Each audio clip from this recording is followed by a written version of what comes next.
नक्कीच आता एक 4 दिवसांपूर्वी ही घटना घडलेली, ज्यामध्ये एक जेल रिलीज आरोपीने इतर त्याच्या मित्र किंवा आरोपी सहकाऱ्यांबरोबर एक 40-50 लोकांचं एक समूहामध्ये त्याने फटाके उडवणे, गल्लीमधून रॅली काढणे आणि वाहन ताफाचा वापर करून त्या एरियामध्ये, त्या गल्लीमध्ये, या शहरामध्ये एक डॉमिनन्स तयार करावा आणि एक दहशत माजवावी, ह्याचाच एक प्रयत्न ह्या काही त्या प्रसंगामध्ये होता.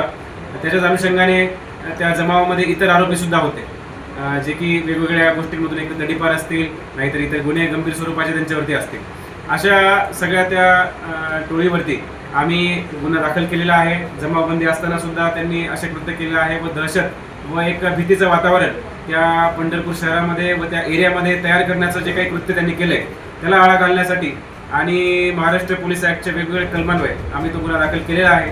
आता त्यातले 2 आरोपी जे आहेत, विकी मोरे आणि संदीप आदटराव, हे सध्या ह्यांचाही एक दुसरा व्हिडिओ ज्याच्यामध्ये पुन्हा एकदा त्याच प्रकारची दहशत माजवण्याचा प्रयत्न करण्याचा मानस या ठिकाणी दिसून आला होता.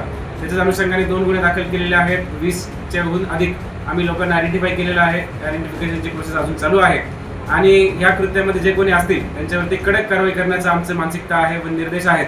त्याच्याच अनुषंगाने त्यांचा शोध चालू आहे. लवकरच त्यांच्यावर एक जी काही कठोर कारवाई कायदेशीर आहे ती करण्यात येईल.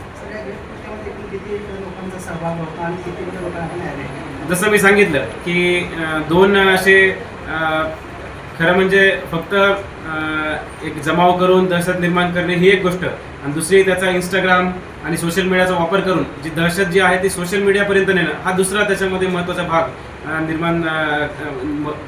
भाग याच्यामध्ये दिसत आहे.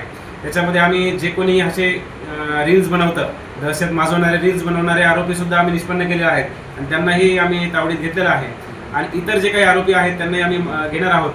पहिल्या गुन्ह्यामध्ये एक 15+ आरोपी त्याच्यामध्ये आहेत आणि दुसऱ्या गुन्ह्यामध्ये सुद्धा 18 ते 20 आणि इतर अननोन असे 15 ते 20 आरोपी, असे एकूण 50हून अधिक आरोपी याच्यामध्ये आहेत आणि 20 आरोपींचा आम्ही शोध लावलेला आहे. त्याच्याहून अधिक आरोपींचा शोध आम्ही तपासामध्ये लावणार आहोत.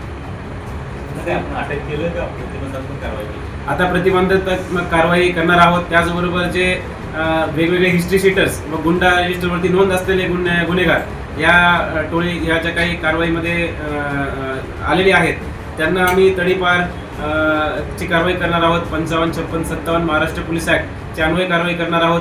त्यांच्यावरती आम्ही जे MPDA सारखी जी कारवाई आहे त्याचंही आम्ही त्यांच्यावरती करणार आहोत.